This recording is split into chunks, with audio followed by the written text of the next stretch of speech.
Melihat situasi tersebut, komandan pasukan Quraisy saat itu, Khalid bin Walid, memanfaatkan keadaan, membawa pasukannya berbelok dari arah belakang pasukan Islam yang tersisa di Bukit Rumat. Kemudian menghunjam pasukan Muslim dari depan dan dari belakang. Terjadi kekacauan dan pasukan Muslim kocar-kacir karena diserang dari dua arah. Bahkan saling membunuh karena tidak diketahui mana kawan, mana lawan. Terjadilah kekalahan besar saat perang Uhud.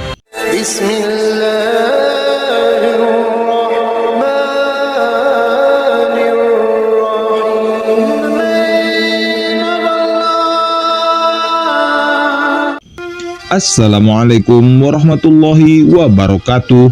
Dunia Islam.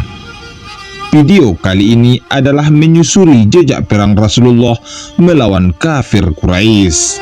Sebelum saya menceritakan kisahnya, saya ingin mengingatkan pada sahabat dunia Islam agar meninggalkan jejak setelah menonton video-video dari channel Dunia Islam.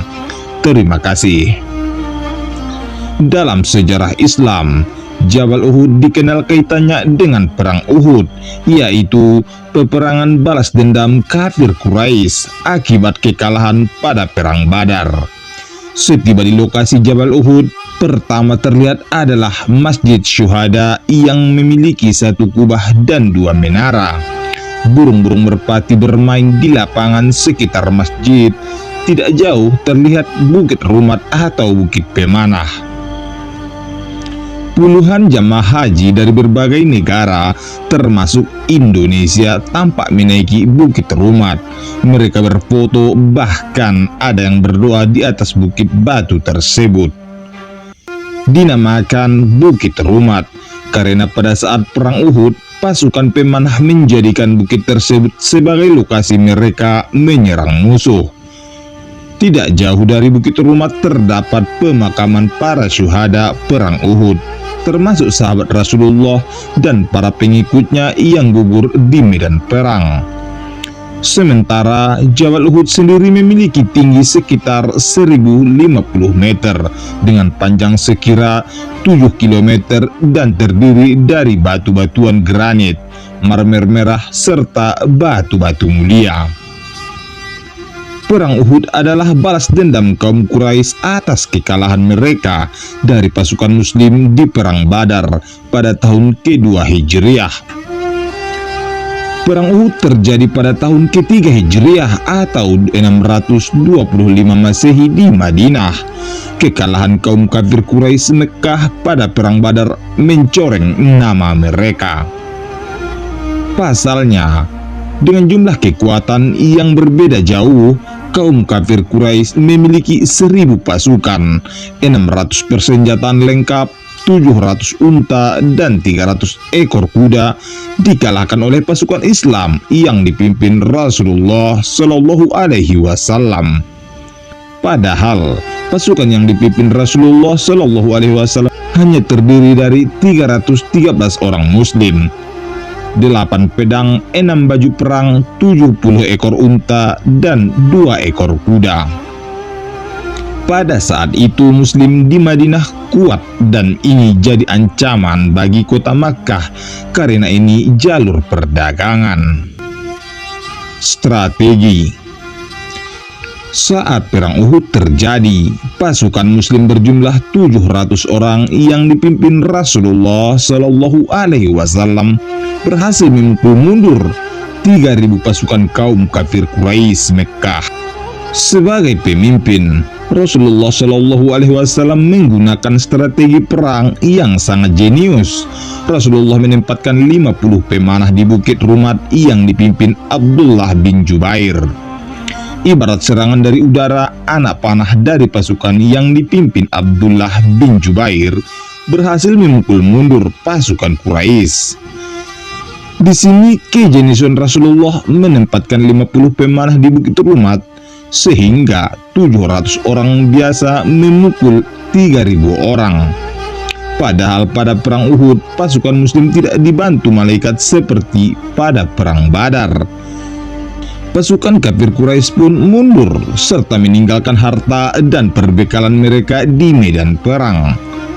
Nabi saat itu memerintahkan para pemanah untuk tidak meninggalkan Bukit Rumat apapun yang terjadi, baik dalam kondisi perang maupun kalah, sampai baginda Rasulullah mengirimkan utusan dan menyampaikan kabar mereka boleh meninggalkan posnya.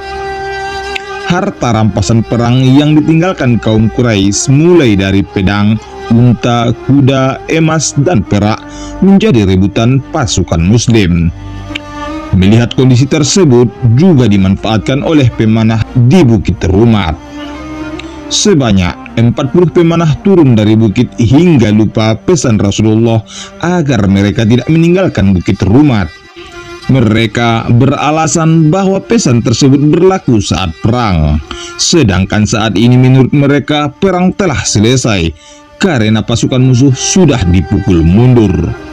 Kecuali sang komandan Abdullah bin Jubair dan 10 pemanah lainnya yang masih bertahan di Bukit Rumat.